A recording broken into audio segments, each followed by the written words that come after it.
तो hello students, स्वागत है आपका the BCA student YouTube channel में। आज से हम शुरू करने जा रहे हैं सी प्रोग्रामिंग की एक वीडियो सीरीज जो कि बेस्ड होगी एमजी के यूपी यूनिवर्सिटी के सिलेबस से, जिसमें सी प्रोग्रामिंग के सिलेबस को 2 सेमेस्टर में डिवाइड किया गया है, सेमेस्टर 1 और सेमेस्टर 2 में। तो पहले सेमेस्टर में इस सब्जेक्ट का नाम है प्रोग्रामिंग प्रिंसिपल्स एंड एल्गोरिदम्स, जिसका कोर्स कोड है बीसीए S102 टी। तो चलिए शुरू करते हैं इस सीरीज के वीडियो को। ये सबसे पहला वीडियो रहेगा। यहाँ पे हम लोग प्रोग्रामिंग लैंग्वेजेस के बारे में देखेंगे, प्रोग्रामिंग लैंग्वेजेस क्या होती हैं और हम क्यों पढ़ते हैं। तो चलिए शुरू करते हैं बिना किसी टाइम पास के। तो सबसे पहले देखते हैं प्रोग्रामिंग लैंग्वेजेस क्या होती हैं। तो प्रोग्रामिंग लैंग्वेजेस कंप्यूटर साइंस की एक इम्पॉर्टेंट पार्ट है और उनका यूज हम कंप्यूटर्स को इंस्ट्रक्शन देने के लिए करते हैं। एक प्रोग्रामिंग लैंग्वेज एक फॉर्मल लैंग्वेज होती है जिसमें एक सेट ऑफ इंस्ट्रक्शन होते हैं जो वेरियस आउटपुट प्रोड्यूस करने में मदद करते हैं। ये लैंग्वेजेस हमें प्रोग्राम लिखने की सुविधा देते हैं जो स्टेटमेंट या कमांड का कलेक्शन होता है जो स्पेसिफिक टास्क परफॉर्म करता है। हर डिवाइस जिसमें कंप्यूटिंग कंपोनेंट होता है, चाहे वो स्मार्टफोन हो या कंप्यूटर या हो एम्बेडेड सिस्टम, सही से फंक्शन करने के लिए प्रोग्रामिंग की जरूरत होती है। तो ये एक इंट्रोडक्शन है प्रोग्रामिंग लैंग्वेजेस का।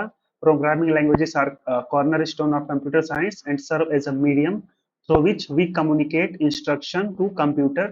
A programming language is a formal language that consists of set of instruction used to produce various kinds of output. They enable us to write programs which are collection of statements and commands that perform specific tasks. Every device with a computing component, be it a smartphone, computer, or embedded system, require programming to function correctly. तो programming language सीखने से पहले, शुरू करने से पहले हमारे मन में एक सवाल आता है कि हमें प्रोग्रामिंग लैंग्वेज क्यों सीखनी चाहिए। Why should we learn programming languages. तो प्रोग्रामिंग लैंग्वेजेस सीखने के बहुत सारे रीजन हो सकते हैं। सबसे पहला रीजन है problem solving skill. Learning to code enhance your ability to think critically and solve complex problems systematically. As you break down a problem into smaller steps and solve each one, you learn to apply logical reasoning, which is a valuable skill in any field. Programming सीखने से आपकी problem solving skills improve होती हैं। जब आप एक problem को छोटे छोटे स्टेप में तोड़ते हैं और हर स्टेप को सॉल्व करते हैं तो आप लॉजिकल रीजनिंग को अप्लाई करना सीखते हैं जो हर फील्ड में वैल्यूएबल होती है। ये सब कीवर्ड्स हैं, लॉजिकल रीजनिंग। और चलिए अब दूसरा रीजन देखते हैं प्रोग्रामिंग लैंग्वेज सीखने का, जो कि है automation. Programming allow you to automate repetitive tasks, whether it is for data analysis, generating reports, or creating algorithms. Automation leads to efficiency, allowing you to focus on more complex problem. Programming आपको repetitive task automate करने की सुविधा देती है, चाहे वो data analysis हो, reports generate करना हो या हो एल्गोरिदम क्रिएट करना। ऑटोमेशन से इफिशियंसी बढ़ती है जो आपको कॉम्प्लेक्स प्रॉब्लम पर फोकस करने का समय देती है। इसके बाद है कैरियर अपॉर्चुनिटी। टेक्नोलॉजी के ग्रोथ के साथ प्रोग्रामिंग स्किल आज के टाइम में इंडिस्पेंसिबल हो गई है। यानी चाहे आप सॉफ्टवेयर डेवलपर हो, चाहे डेटा साइंटिस्ट, वेब डिजाइनर बनना चाहते हैं या साइबर सिक्योरिटी जैसे फील्ड में काम करना चाहते हैं, तो प्रोग्रामिंग आपका फाउंडेशन हो सकती है। With the growth of technology across industries, programming skills have become indispensable. Whether you aim to become a software developer, data scientist, web designer, or work in field of cyber security, programming is the foundation. Programming foundation होती है इन सब field में हमें जाने के लिए। फिर इसके बाद है control over devices. Knowing how to program allows you to understand and control the behavior of various devices. Knowing how programs allow you to understand and control the behavior of various devices. You can create applications that interact with hardware and manipulate data, even build a system from the ground up.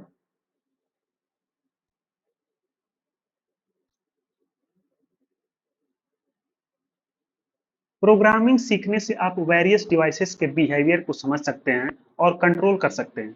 आप applications create कर सकते हैं जो hardware के साथ interact करते हैं, data manipulate करते हैं और सिस्टम को ग्राउंड अप से बिल्ड कर सकते हैं। ये प्रोग्रामिंग लैंग्वेजेस सीख के। इसके बाद है क्रिएटिव एक्सप्रेशन।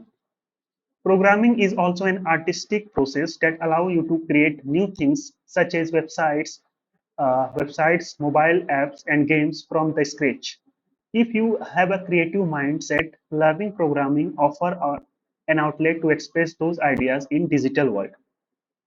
प्रोग्रामिंग एक आर्टिस्टिक प्रोसेस भी है जो आपको नए चीजें क्रिएट करने का मौका देती है, जैसे वेबसाइट क्रिएट करना, मोबाइल ऐप और गेम्स क्रिएट करना। अगर आपका क्रिएटिव माइंडसेट है तो प्रोग्रामिंग आपको डिजिटल वर्ल्ड में अपने आइडियाज एक्सप्रेस करने का मौका देती है। चलिए, ये तो था reasons why should we learn programming languages, तो इसे हमने डिटेल में समझा। चलिए अब देखते हैं प्रोग्रामिंग लैंग्वेजेस के टाइप्स। जनरली प्रोग्रामिंग लैंग्वेजेस को दो मेन कैटेगरीज में डिवाइड किया जाता है, लो लेवल लैंग्वेज और हाई लेवल लैंग्वेज। तो चलिए समझते हैं लो लेवल लैंग्वेज क्या होती है। These includes assembly language and machine languages. Low level language में दो लैंग्वेजेस आती हैं, असेंबली लैंग्वेज और machine language, which are close to hardware and provide title to no abstraction from the actual hardware. ये languages hardware के close होती हैं और इनमें एब्स्ट्रैक्शन कम होता है। इन लैंग्वेजेस को प्रोग्रामिंग करना कॉम्प्लेक्स होता है, यानी ह्यूमंस के लिए इन लैंग्वेजेस में प्रोग्रामिंग करना कॉम्प्लेक्स होता है, किसमें, लो लेवल लैंग्वेज में। लेकिन बहुत ही इफिशियंट होती हैं क्योंकि ये हार्डवेयर से डायरेक्ट कांटेक्ट में होती हैं, क्लोज टू हार्डवेयर। तो इसमें दो प्रोग्रामिंग लैंग्वेजेस आती हैं, जैसा कि हमने यहाँ पे देखा है, मशीन लैंग्वेज और असेंबली लैंग्वेज। चलिए मशीन लैंग्वेज देखते हैं। The most basic form of programming language consisting of binary code 0 और 1। ये प्रोग्रामिंग लैंग्वेज का सबसे बेसिक फॉर्म है जो बाइनरी कोड 0 और 1 में होता है। इसे बाइनरी लैंग्वेज और बाइनरी कोड भी बोलते हैं। मशीन लैंग्वेज को बाइनरी लैंग्वेज या मशीन कोड भी बोलते हैं, जो कि सिर्फ 0 और 1 के फॉर्म में होता है। कोई भी इंस्ट्रक्शन 0 और 1 के फॉर्म में होता है, इसे बाइनरी लैंग्वेज या मशीन लैंग्वेज भी बोलते हैं। जैसा कि कंप्यूटर सिर्फ यही लैंग्वेज समझ सकता है, बाइनरी लैंग्वेज या मशीन लैंग्वेज। दूसरी लैंग्वेज है assembly language, a step from machine language that use mnemonic code to represent machine level instruction. ये मशीन लैंग्वेज से थोड़ा एडवांस है और निमोनिक कोड का यूज करके मशीन लेवल इंस्ट्रक्शन को रिप्रेजेंट करता है। तो जैसा कि हमने जाना है कि कंप्यूटर सिर्फ बाइनरी लैंग्वेज 0 या 1 समझता है, तो क्वेश्चन आता है असेंबली लैंग्वेज तो कैसे समझता है, जो कि निमोनिक्स कोड को रिप्रेजेंट करता है, mnemonics code to represent machine level instruction. तो इसका आंसर ये है कि असेंबली लैंग्वेजेस के जो कोड होते हैं, जो कि निमोनिक्स कोड का यूज करते हैं टास्क परफॉर्म करने के लिए, तो उन्हें सबसे पहले हम लोग बाइनरी लैंग्वेज में कन्वर्ट करते हैं, तब जाके कंप्यूटर उसे एग्जीक्यूट करता है। तो जो सॉफ्टवेयर उससे बाइनरी लैंग्वेज यानी कि मशीन लैंग्वेज में कन्वर्ट करता है, उसे हम लोग असेंबलर बोलते हैं। असेंबलर एक ट्रांसलेटर होता है जो कि असेंबली लैंग्वेज को मशीन लैंग्वेज यानी कि बाइनरी कोड में कन्वर्ट करता है। तो एक क्वेश्चन आता है व्हाट इज असेंबलर, तो इसका करेक्ट आंसर हो जाएगा assembler is a translator which converts assembly language into machine language. तो इसके बाद आती है दूसरी टाइप प्रोग्रामिंग लैंग्वेजेस की, जो की है high level language. These provide greater abstraction from the hardware, making it easier for programmers to write, read, and maintain code. Examples include C programming, Java, JavaScript. ये लैंग्वेजेस हार्डवेयर से ज्यादा abstraction provide करती हैं, जो programmers को code लिखना, read करना और मेंटेन करना इजी बनाती हैं। इनके कुछ एग्जांपल्स हैं जैसे सी, पाइथन, जावा, जावास्क्रिप्ट। ये सब हाई लेवल प्रोग्रामिंग लैंग्वेजेस के एग्जांपल हैं। ये थोड़ा यूजर फ्रेंडली यानी कि इंग्लिश रिलेटेड लैंग्वेज होती है, जिसमें इंग्लिश के वर्ड यूज किए जाते हैं, जो कि प्रोग्रामर के लिए इजी टू लर्न होता है। इसमें भी दो तरह की लैंग्वेजेस होती हैं, एक कंपाइल्ड लैंग्वेज और इंटरप्रेटर लैंग्वेज। तो देखते हैं कंपाइल्ड लैंग्वेज क्या होती है। These languages need to be converted into machine code by a compiler before execution. तो जैसा कि हमने असेंबली लैंग्वेज में देखा था, असेंबली लैंग्वेज को मशीन लैंग्वेज में कन्वर्ट करने के लिए असेंबलर यूज होता था, वैसे ही हाई लेवल लैंग्वेज में कुछ ऐसी लैंग्वेजेस होती हैं जिसको लो लेवल लैंग्वेज में यानी कि मशीन लैंग्वेज में कन्वर्ट करने के लिए कंपाइलर का यूज होता है। कंपाइलर एक ट्रांसलेटर है जो कि हाई लेवल लैंग्वेजेस जैसे कि सी या सी प्लस प्लस को लो लेवल लैंग्वेज में कन्वर्ट करते हैं।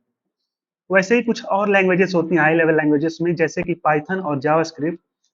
इनको लो लेवल लैंग्वेज में कन्वर्ट करने के लिए कंपाइलर का यूज नहीं होता है, उन्हें जरूरत पड़ती है इंटरप्रेटर की, जो कि अनदर टाइप ऑफ ट्रांसलेटर है। वो हाई लेवल लैंग्वेजेस को लो लेवल लैंग्वेज में कन्वर्ट करता है। तो क्वेश्चन आता है, कंपाइलर और इंटरप्रेटर में डिफरेंस क्या है? दोनों ही हाई लेवल लैंग्वेजेस को लो लेवल लैंग्वेज में कन्वर्ट कर रहे हैं। तो डिफरेंस सिर्फ इतना है कि जो कंपाइलर होता है वो एक एक ही बार में कन्वर्ट करता है पूरे कोड, लाइन ऑफ कोड को इनटू लो लेवल लैंग्वेज, यानी कि पूरा का पूरा कोड एक बार में ही कंपाइल हो जाता है लो लेवल हाई लेवल से लो लेवल में। जबकि इंटरप्रेटर में लाइन बाय लाइन एग्जीक्यूशन होता है और वो कन्वर्ट होता है। इंटरप्रेटर लैंग्वेजेस जो होती हैं उनको लाइन बाय लाइन इंटरप्रेट किया जाता है, यानी कि हाई लेवल से लो लेवल में कन्वर्ट किया जाता है। तो सिर्फ यही डिफरेंस है कंपाइलर और इंटरप्रेटर में, ये कि कंपाइलर एट ए वंस कन्वर्ट कर देता है हाई लेवल को लो लेवल में, और इंटरप्रेटर लाइन बाय लाइन करता है। जैसे कि सी प्रोग्राम का एक छोटा सा प्रोग्राम है हेलो वर्ल्ड प्रिंट करने का सी लैंग्वेज में, जिसमें हेलो वर्ल्ड प्रिंट किया गया। तो कंपाइलर इस कोड को स्टार्टिंग से एंड तक एक बार में ही कन्वर्ट कर देगा हाई लेवल लैंग्वेज में, लो लेवल लैंग्वेज में। जबकि यदि यदि ये इंटरप्रेटेड लैंग्वेज होती तो एक लाइन को कन्वर्ट करता, फिर एक लाइन को करता, यानी कि लाइन बाय लाइन करता। वो इंटरप्रेटेड लैंग्वेजेस होती हैं। तो कुछ एग्जांपल्स हैं कंपाइल्ड लैंग्वेजेस के, सी सी प्लस प्लस। वहीं इंटरप्रेटेड लैंग्वेजेस के एग्जांपल हैं पाइथन और जावास्क्रिप्ट। ये आप लोग याद कर लीजिएगा एग्जांपल्स। तो ये थे types of programming languages, low level language और हाई लेवल लैंग्वेज। तो हमें सी लैंग्वेज को इन डिटेल समझना है, जिसमें ये पूरी सीरीज बेस्ड है। तो चलिए सी लैंग्वेज की हिस्ट्री देखते हैं। History of C programming language. The C programming language is one of the most influential and widely used programming language in the world. It was developed by Dennis Ritchie at Bell Laboratories in 1972. Initially created for developing Unix operating system, C quickly became popular due to its efficiency and flexibility. यानी सी programming language दुनिया की सबसे influential और widely use programming लैंग्वेजों में से एक है। इसे डेनिस रिची ने 1972 में बेल लेबोरेटरीज में डेवलप किया था। इनिशियली यूनिक्स ऑपरेटिंग सिस्टम को डेवलप करने के लिए इसे बनाया गया था। सी जल्दी ही पॉपुलर हो गई क्योंकि ये बहुत ही इफिशिएंट और फ्लेक्सिबल थी। चलिए इसके की हिस्टोरिकल पॉइंट्स देख लेते हैं। सबसे पहला पॉइंट है 1960s। द लैंग्वेज बीसीपीएल यानी कि basic combined programming language was developed including later languages. BCPL जो लैंग्वेज थी, बेसिक कंबाइंड प्रोग्रामिंग लैंग्वेज, जो डेवलप हुई 1960s में, जिसने बाद की लैंग्वेजेस को इन्फ्लुएंस किया। यानी ये पहली लैंग्वेज थी जिसने बाद की लैंग्वेजेस जैसे सी सी प्लस प्लस को डेवलप होने के लिए इन्फ्लुएंस किया था बीसीपीएल, जो कि 1960 में डेवलप हुई थी। उसके बाद दौर आया 1970s का। C was developed as a successor to the B programming language which features from BCPL and B, and it was used to re-implement the Unix operating system.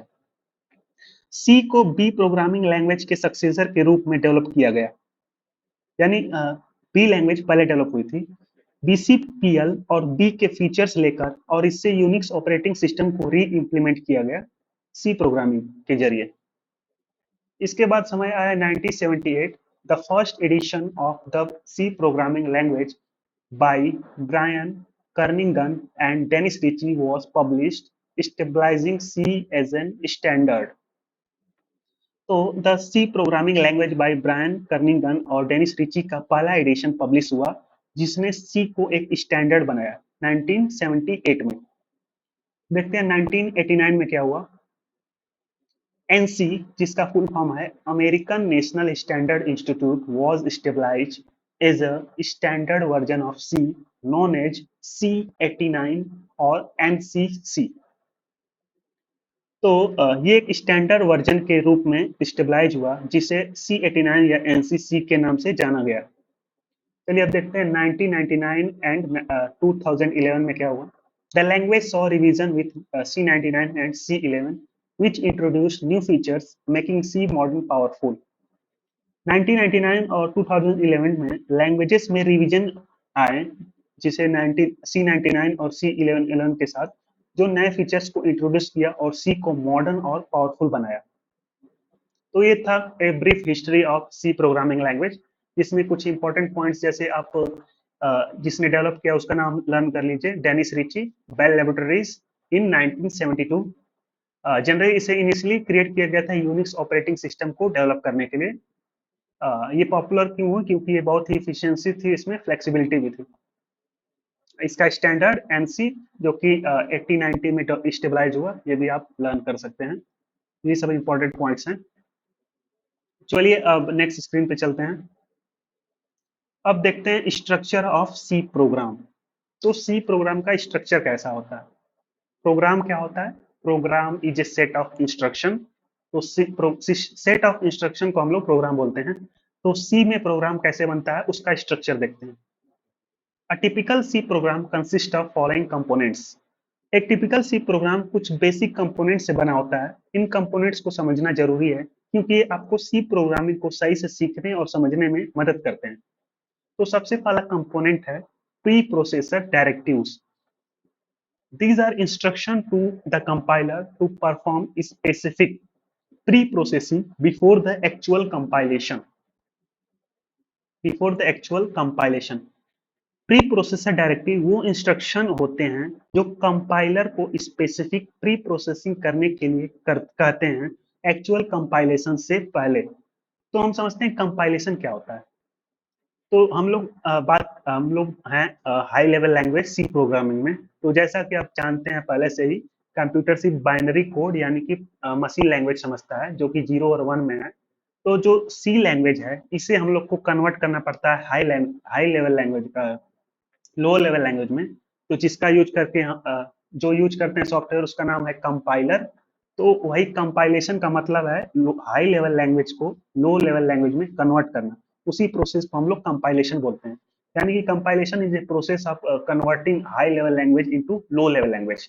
तो यहाँ पे बात हो रही है प्री प्रोसेसर डायरेक्टिव, वो instruction होते हैं जो कंपाइलर को स्पेसिफिक प्री प्रोसेसिंग करने के लिए कहते हैं एक्चुअल कंपाइलेशन से पहले। यानी कि कंपाइलेशन से पहले प्री प्रोसेसर डायरेक्टिव्स वो इंस्ट्रक्शन होते हैं जो कंपाइलर को स्पेसिफिक प्री प्रोसेसिंग करने के लिए कहते हैं। प्री प्रोसेसिंग क्या हो सकते हैं?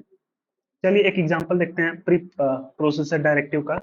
जैसे कि सबसे पहला और बहुत ही इंपॉर्टेंट है has include stdio.h includes the standard input output library। ये directive standard input output library को इंक्लूड करता है जो प्रिंटफ, स्कैनफ जैसे फंक्शन प्रोवाइड करता है। यानी जब हम लोग सी प्रोग्राम लिखते हैं, सबसे पहले हम लोग ऊपर लिखते हैं हैज इंक्लूड stdio.h, जो कि प्रिंटफ और स्कैनफ जैसे फंक्शन को इंक्लूड करता है। ये एक हेडर फाइल है जिसमें वेरियस फंक्शन इंक्लूड होते हैं। तो कंपाइलेशन से पहले हम लोग ये सब इंक्लूड कर लेते हैं। तो इसका मतलब यही है कि प्री प्रोसेसर डायरेक्टिव वो इंस्ट्रक्शन होते हैं जो कंपाइलर को स्पेसिफिक प्री प्रोसेसिंग करने से के लिए कहते हैं और एक्चुअल कंपाइलेशन से पहले। चलिए दूसरा कंपोनेंट है स्ट्रक्चर ऑफ सी प्रोग्राम का main function. This is the entry point of every C program. It is where execution starts. Main function हर सी प्रोग्राम का एंट्री पॉइंट होता है। ये वही जगह होती है जहां से एग्जीक्यूशन स्टार्ट होता है। आपका प्रोग्राम यहीं से रन होता है। यानी कि प्रोग्राम यहीं से स्टार्ट होता है रन करना, मेन फंक्शन से आपके इंटायर प्रोग्राम में। यहाँ इंट जो है, यहाँ इंट रिटर्न टाइप को इंडिकेट करता है कि main function integer value return करेगा। जैसे लास्ट में रिटर्न 0 लिखा है, ये एक इंटीजर वैल्यू है जो कि इंडिकेट करती है कि ये प्रोग्राम सक्सेसफुल एग्जीक्यूट हो चुका है। ये रिटर्न टाइप है कि मतलब रिटर्न जो वैल्यू आ रही है वो कौन से टाइप की है। यानी कि 0 एक इंटीजर वैल्यू है, तो यहाँ पे इंट वैल्यू लिखा गया है। ये एक रिटर्न टाइप को इंडिकेट करता है। चलिए अब समझते हैं वेरिएबल डिक्लेरेशन क्या होता है। तो सबसे पहले समझते हैं वेरिएबल क्या होता है। वेरिएबल वो एंटिटीज हैं जो डेटा को स्टोर करती हैं।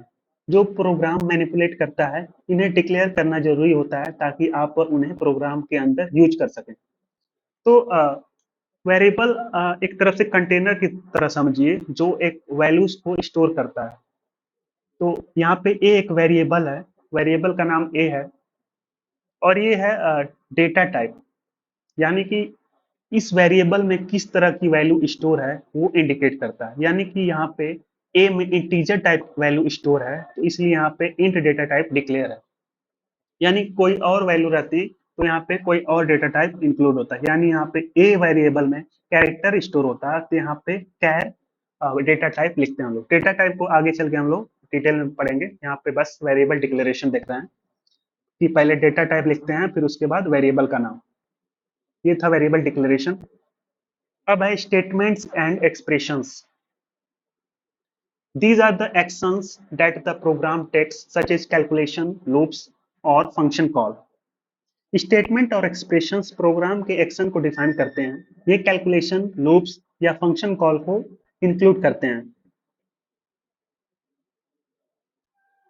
अब देखते हैं कमेंट्स क्या होते हैं। These are non-executable statements. Non-executable statements used to explain the code. Example, this is a comment. तो कमेंट्स वो नॉन एग्जीक्यूटेबल स्टेटमेंट होते हैं जो कोड को एक्सप्लेन करते हैं। ये प्रोग्रामिंग की रीडेबिलिटी को इनहेंस करते हैं। जैसे यहाँ पे लिखा है दिस इज कमेंट। कमेंट का बहुत ही सिग्निफिकेंट यूज होता है किसी भी प्रोग्राम में, क्योंकि वो एक्सप्लेन करता है ये प्रोग्राम किस बारे में है। वो लाइन, स्पेसिफिक लाइन किस लिए लिखी गई है, वो कमेंट एक्सप्लेन करता है, जो कि नॉन एग्जीक्यूटेबल होता है। ये इग्नोर किया जाता है कंपाइलर द्वारा, ये इसे एग्जीक्यूट नहीं किया जाता। इसमें आप कुछ भी लिख सकते हैं।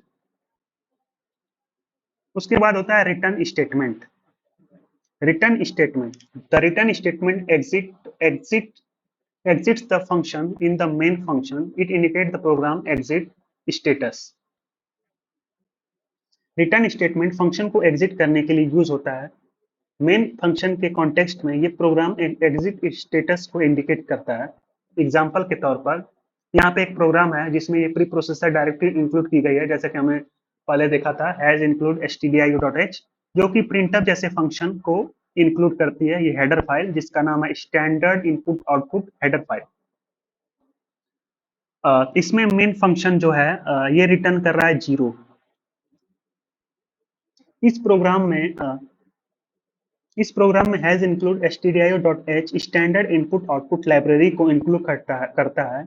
मेन फंक्शन प्रोग्राम का एंट्री पॉइंट है, जैसा कि हमने देखा था मेन फंक्शन के बारे में। यहाँ पे ये एक एंट्री पॉइंट है, यहाँ से प्रोग्राम एंट्री पॉइंट है और यहाँ से कंपाइलेशन एग्जीक्यूशन चालू होता है।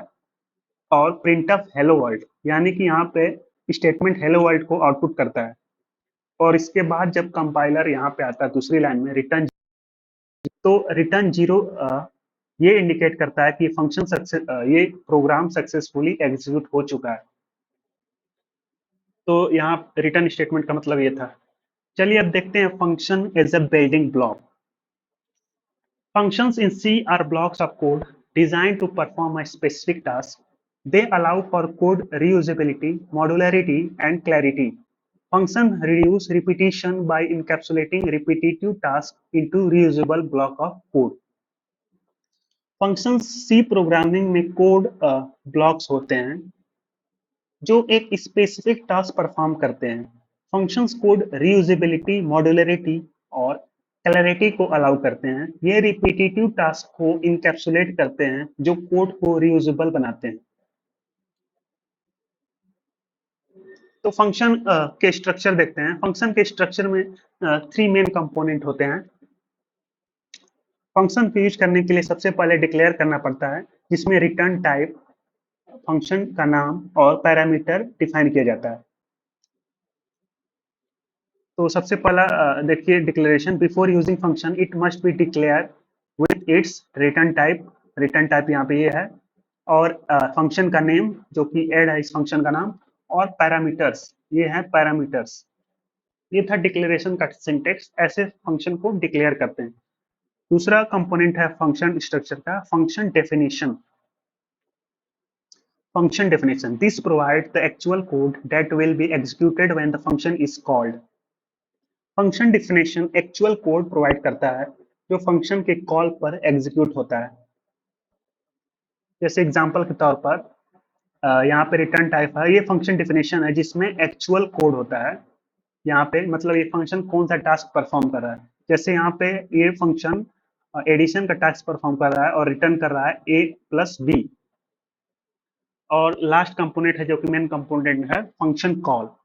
Once a function is defined, यानी कि फंक्शन के डिफाइन होने के बाद it can be invoke by calling its name with the required parameters. यानी फंक्शन को डिफाइन करने के बाद आप इसे कॉल कर सकते हैं। फंक्शन को कॉल करने पर फंक्शन का कोड एग्जीक्यूट होता है। यानी कि फंक्शन को यदि कॉल नहीं किया जाए तो ये एग्जीक्यूट नहीं होगा। तो फंक्शन को कॉल करने के लिए क्या करना है, हमें फंक्शन का नाम लिखना है और उसमें पैरामीटर पास करना है। तो यहाँ पे ये फंक्शन ऐड को कॉल किया जा रहा है और इसमें पैरामीटर 5 और 3 भेजा जा रहा है। तो यहाँ पे इस वाले फंक्शन को कॉल किया जा रहा है और यहाँ पे 5 और 3 भेजा जा रहा है। तो ये 5 जो है इस a वाले वेरिएबल में स्टोर हो जाएगा और ये 3 इस b वाले वेरिएबल में स्टोर हो जाएगा। फिर इसके बाद ये वाला स्टेटमेंट एग्जीक्यूट होगी रिटर्न a प्लस बी, यानी कि a में 5 और b में 3 है। तो 5 प्लस 3 इक्वल टू हो जाएगा 8, वो रिटर्न कर देगा। रिटर्न कहाँ होगा, जिसने इस फंक्शन को कॉल किया है। तो इस फंक्शन को यहाँ इस वाले स्टेटमेंट में कॉल किया है तो यहाँ पे रिटर्न हो जाएगी वैल्यू 5। तो यहाँ पे 5 हो जाएगी, यानी कि इंट सम इक्वल टू 5 हो जाएगा। ये था कॉलिंग ऑफ फंक्शन। अब देखते हैं functions help break down a large problem into smaller, more manageable pieces. Some types of function in C are. तो फंक्शन दो टाइप्स के होते हैं, एक स्टैंडर्ड लाइब्रेरी फंक्शन जो कि प्रिंटफ स्कैनफ है, और दूसरा होता है यूजर डिफाइन फंक्शन जो कि यूजर यानी कि प्रोग्रामर जो कि कोड लिख रहा होता है वो डिफाइन करता है। जैसे हमने इस पिछले एग्जांपल में ये जो प्रिंटफ फंक्शन था ये यूजर डिफाइंड फंक्शन नहीं है, ये बिल्ट इन फंक्शन है जिसे स्टैंडर्ड लाइब्रेरी फंक्शन बोलते हैं जो कि पहले से प्री डिफाइंड है। लेकिन यहाँ पे जो ऐड वाला फंक्शन था, ऐड नाम का फंक्शन, ये है यूजर डिफाइंड फंक्शन जो कि this functions written by programmer, functions written by programmer उसे यूजर डिफाइंड फंक्शन कहेंगे। और बिल्ट इन फंक्शंस को हम लोग स्टैंडर्ड लाइब्रेरी फंक्शन बोलते हैं। तो जनरली दो तरह के फंक्शन होते हैं, यूजर डिफाइंड फंक्शन और बिल्ट इन फंक्शन या स्टैंडर्ड लाइब्रेरी फंक्शन। तो एग्जांपल आप प्रिंटफ स्कैनफ दे देंगे यूजर स्टैंडर्ड लाइब्रेरी फंक्शन के या बिल्ट इन फंक्शन के। तो यूजर डिफाइंड फंक्शन जो कि यूजर या प्रोग्रामर बनाता है, जैसे कि यहाँ पे बनाया गया ऐड फंक्शन, तो इसे यूजर डिफाइंड फंक्शन बोलेंगे। एग्जांपल के तौर पर इंट ऐड और पैरामीटर इसमें इंट ए इंट बी। तो ये था फंक्शन के बारे में ब्रीफ ओवरव्यू। ये सब इस चीजें हम लोग डिटेल में देखेंगे आगे के वीडियोस में।